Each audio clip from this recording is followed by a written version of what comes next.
Hey, this is going to be commentary for chapter 59 of my book Metadimensional, which you can find on Kindle or listen to for free as an audiobook on Google Play. And links are in the description. Chapter 59 is called Skin in the Game, Part 1. So, in the previous chapter, in Biblical, I was attempted to show that the biblical story makes a bit more sense if you think that the biblical author knew the theory, understood many complex topics in it, including body spaces, experiential selection, uh, power brains, distributed power pairs, uh, yeah, metatemporal evolution, blind gap. They knew all this stuff. They may probably had a different name for it. That it makes sense if you think that they knew it, then you read the biblical story, especially Genesis, then you get a story that makes sense. It doesn't have to be true, but it makes the story itself be a reasonable story someone would tell if that's what they believe. So, again, I'm not saying that the biblical story is true, but what I'm saying is that these ideas that I'm saying here that might sound to you like, where did I land from, were actually seem to have cohered, seem to have at least be eligible by people that in biblical times. Now you could say that means that my theory is backward and worthless, but I didn't get to this theory by studying the Bible. I got to this theory through analyzing what I know about quantum field theory and about superposition, about the double slit experiment, and taking that with combining that with this what seems to me like pretty much commonsensical assumption that experience is orthogonal to everything else that is not experience. Like that you cannot create experience for something that doesn't have experience a priori. Like it has to. That's, to me, sounds clear. So, or at least very defensible. So, and that's where I got to it. So I didn't get to this by studying the Bible. I got this actually from studying learning what I know about science. Now, I'm not an expert, but the details are there for every physicist to explore. They know all this stuff. They know it well. They don't have an explanation. They give explanations that I argued why they don't make sense. So they have all the data to show why this theory actually makes sense, but they don't make the step to assume that it is. And the same I'm saying also for, it seems, also in the Bible and the Judeo-Christian religions by extension.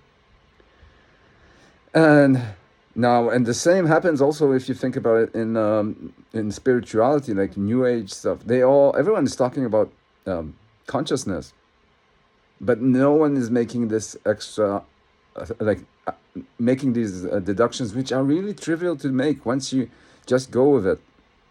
If you don't limit yourself from thinking it, it's not really that hard. And so you find it in the Bible. You find it in science, like reasons to assume it. You find it in spirituality. The more you dive into consciousness, the more you will see that you get to this thing that all theory-like segmented aspects can explain, but they don't make the final step of assuming the theory. Instead, they just like back out. Now, and why? Well, it's clear why. Like if you think about religion, well, the theory shows that God is, well, it doesn't have the omnipotence that we think it has. It's not as it seriously questions God's potency and reliability and stuff like that. So it makes it.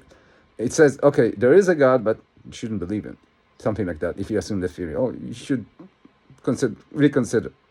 I'm not saying shouldn't, but there's definitely doubt there.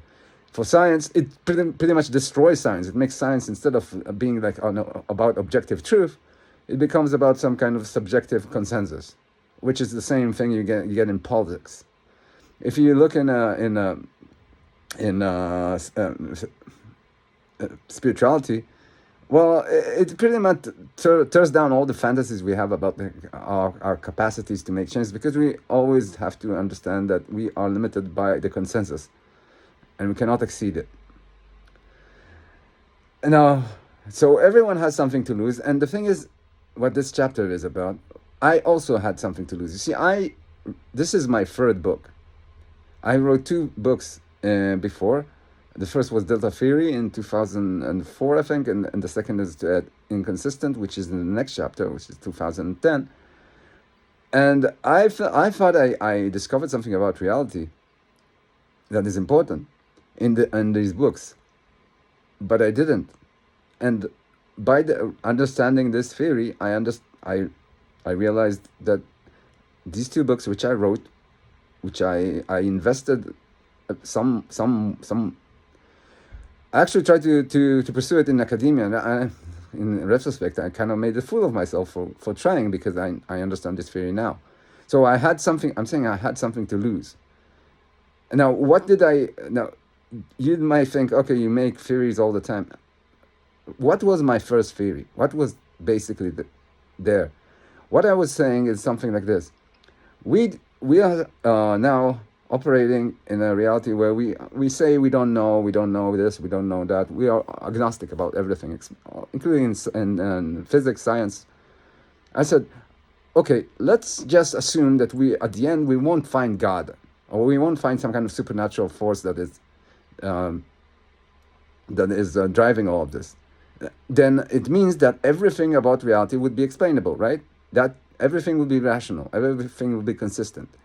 So I said, okay, let's just ignore the way to get there, and let's just try to think, what could a consistent metaphysical theory look like, and see what we can learn from that. And I did that. That's what I did. That's what I did in the first book, and I discovered a lot of stuff that could have been really interesting had there been an objective external world, but there isn't. So, everyone, scientists that are trying to pursuing explaining everything, like getting into a theory of everything or something. What they believe they're gonna find at the end is what I explained in this book, Delta Theory, in 2004. So it doesn't matter how you get to that theory, that reality eventually, but this would. But if you assume that eventually you reach that target, that theoretical target, then why not start from the target? Because how can you construct everything from consistency, from rationality? I'm not going to summarize that. In the chapter I'm summarizing the theory. You can check it out. But I thought that this is impenetrable. Like unless there is something inconsistent about reality, then it has to be true. But that's not correct, because my assumption was that this thing that I'm trying to explain exists on its own, objectively. And yeah, that's wrong. And from that mistake, lots of other stuff comes up. And I can blame also, like I was learning things, like using terminology from academia, because I was studying in academia at the time, and that made me ask questions that are the problem was in my questions. I wasn't thinking, I wasn't going too deeply enough into the first principles, you can say, but no one else does, by the way. It's not my fault. The same problems now exist in fundamental physics, like not exactly the same, because they haven't made that same model of models, like that has only consistency at its core, but they encounter the same a similar problem where they realize that they're wrong. Now, what did they do about it? They do nothing about it.